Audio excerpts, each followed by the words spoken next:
Hello friends, வாங்க நாம் இன்றைக்கி ஒரு பொங்கல் ரெடி பண்ண போகிறோம். இது நாம் அரிசியில் பண்ண போகிறதில்ல, திணையில் பண்ண போகிறோம்.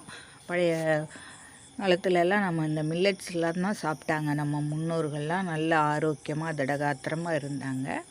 பாருங்கள், திணை வந்து பொன்னிறத்தில் இருக்குது. ஒரு டம்ளரில் திணை பாதி அளவு சேர்த்துக்கலாம். நம்ம அதே அளவு பாசிப்பருப்பு சேர்த்துக்குவோம். பொன்னிறமாக இருக்குது பாருங்கள் திணை. இது உடம்புக்கு ரொம்ப நல்லது. நாம் இன்றைக்கி கொடுத்து பழக்கணும்னா குழந்தைங்க எல்லாம் அதே பழக்கத்துக்கு வருவாங்க, சாப்பிடுவாங்க.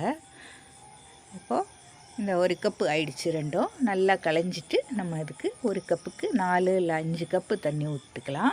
கட்டி பெருங்காயம், கொஞ்சமாக மஞ்சள் தூள், உப்பு தேவையான அளவு போட்டு இப்போது ஒரு 6 விசில் விடலாம். இதை குக்கரில் வச்சு பக்கத்தில் நம்ம நெய் காய்ச்சிரும். பொங்கலுக்கு விடுறதுக்கு ஃப்ரெஷ்ஷான நெய் காய்ச்சும் போது அதோட கொஞ்சம் முருங்கைக்கீரை இறக்கும்போது முருங்கைக்கீரை போட்டு எடுத்தோம்னா அந்த நெய்யில் வந்து வாசனை கமகமன்னு இருக்கும். நம்ம அந்த மண்டி கீரையெல்லாம் போட்டு சாதத்துலேயே இப்போ செஞ்சு சாப்பிட்டுக்கலாம்.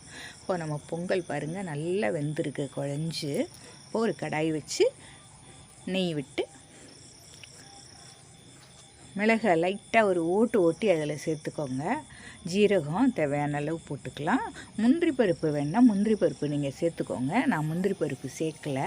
எல்லாம் கொஞ்சம் கோல்டன் ப்ரௌன் ஆனோடனே துருவி வச்சுருக்க இஞ்சி, கருவேப்பிலை இதில் சேர்த்துக்கலாம். இதில் நல்லா வறுத்து இப்போது இதை வந்து பொங்கலில் சேர்த்து நல்லா கிளறிடலாம். பொங்கலுக்கு நீங்கள் அப்புறமா வந்து தேவையான அளவு உங்களுக்கு எவ்வளோ தேவையோ அவ்வளோ நெய் விட்டுக்குங்க. நல்லா கலந்து கொடுத்தாக்க நம்மளுடைய சூப்பரான திணைப்பொங்கல் ரெடி ஆகிடுச்சு. அப்படியே மேலால் நெய்யை விட்டு தட்டில் வச்சு கொடுத்தா அவ்வளோ சூப்பராக இருக்கும். இது உடம்புக்கு ரொம்ப ஆரோக்கியமானது. இதுக்கு எல்லா வகை சட்னி, சாம்பார், ஊறுகாய் எல்லாமே சரியாக இருக்கும். நீங்கள் எது வேணால் வச்சுக்கலாம்.